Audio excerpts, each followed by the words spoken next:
महाराष्ट्राला हादरवणाऱ्या भोंदूबाबा प्रकरणात दररोज नवे धक्कादायक खुलासे समोर येत आहेत. नाशिकमधील कथित ज्योतिषाचार्य अशोक खरात यांच्या विरोधातील आरोप अधिक गंभीर होत चालले आहेत.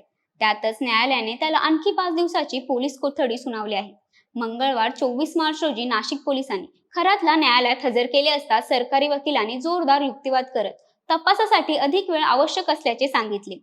अनेक पीडित महिला पुढे येत असल्यामुळे तपासाचा विस्तार वाढत असल्याचेही त्यांनी नमूद केले. न्यायालयाने ही बाजू ग्राह्य धरत कोठडी वाढवण्याचा निर्णय दिला. मात्र त्यासोबतच या प्रकरणात आणखी काही धक्कादायक प्रकार समोर आले आहेत. खरातने 5 जणांचा नरबळी घेतला असल्याचा गंभीर आरोप त्याच्यावर करण्यात आला आहे.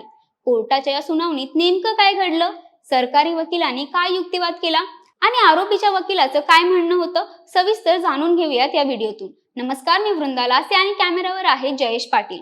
भोंदूबाबा कॅप्टन अशोक खरात या प्रकरणात उघड होत असलेल्या माहितीने संपूर्ण राज्य हादरलं आहे.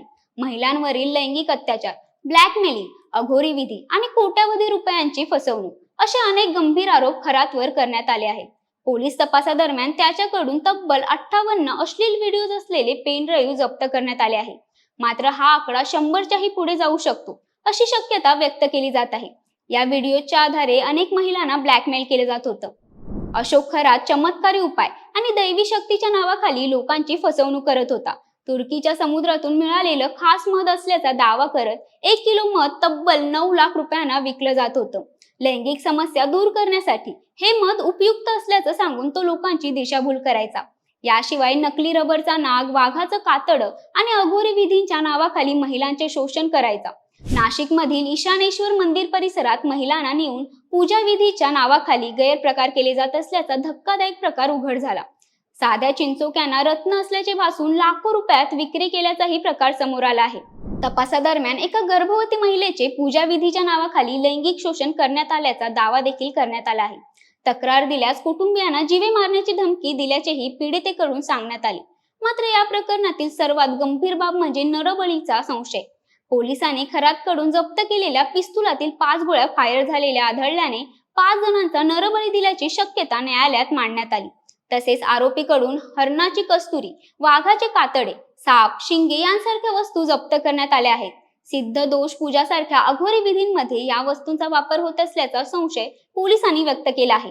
याशिवाय त्याच्याकडून 21 जिवंत काडतुसे आणि 5 वापरलेली काडतुसे सापडली आहेत. दरम्यान नाशिकच्या मीरगाव परिसरात आरोपीचे फार्म हाऊस असल्याचे समोर येताच पोलिसांनी त्या ठिकाणची तपासणी सुरू केली.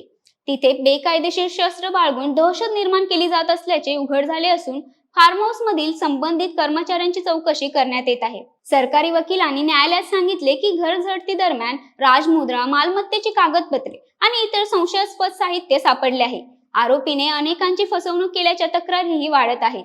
67 वर्षीय आरोपीचा महिलांवरील अत्याचाराचा व्हिडिओ पुरावा असल्याचाही दावा सरकारी वकिलांकडून करण्यात आला. दुसरीकडे आरोपीच्या वकिलांनी या सर्व आरोपांवर प्रश्नचिन्ह उपस्थित करत 7 दिवसांच्या तपासात अनेक बाबी स्पष्ट झाल्या आहेत.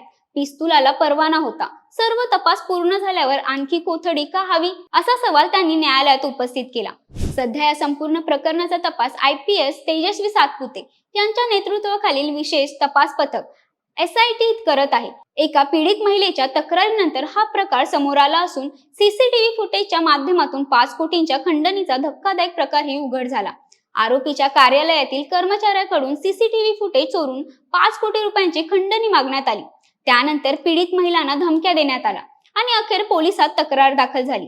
मात्र आता या प्रकरणातील वाढत्या गंभीर आरोपांमुळे संपूर्ण राज्याचे लक्ष तपासाकडे लागले असून पुढील काही दिवसात आणखी मोठे आणि धक्कादायक खुलासे होण्याची शक्यता वर्तवली जात आहे. मात्र खरातच्या नरबळीच्या आरोपामागचं खरं सत्य काय आहे, अजून किती पीडित महिला पुढे येणार आणि सर्वात महत्त्वाचं, या प्रकरणात आणखी कोणती मोठी नावं उघड होणार, तुम्हाला काय वाटतं कमेंट करून नक्की कळवा. धन्यवाद.